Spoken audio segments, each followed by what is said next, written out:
Batting এ আসছে ঢাকার সেই বিখ্যাত অলরাউন্ডার আলামিন ভাই। ঢাকার 1 থেকে 5 জনের মধ্যে যতগুলো অলরাউন্ডার ব্যাটসম্যান আছে তার মধ্যে আলামিন ভাই সেরা। অসাধারণ ব্যাটিং করে থাকেন এই আলামিন ভাই। দ্বিতীয় বল, ব্যাটিং এ আলামিন ভাই, বোলিং এ রুবেল।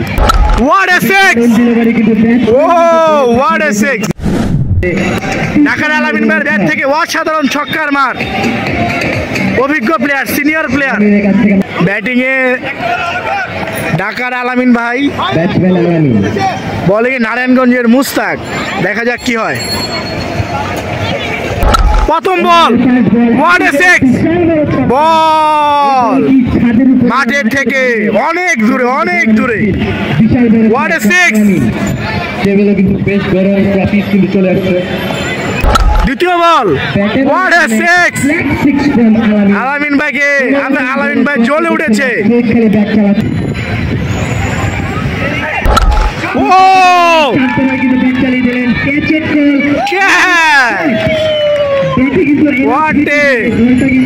আমরা সবাই ভেবেছিলাম 6, বিশাল 6 হয়েছে, কিন্তু ব্যাটে বলে টাইমিং হয়নি।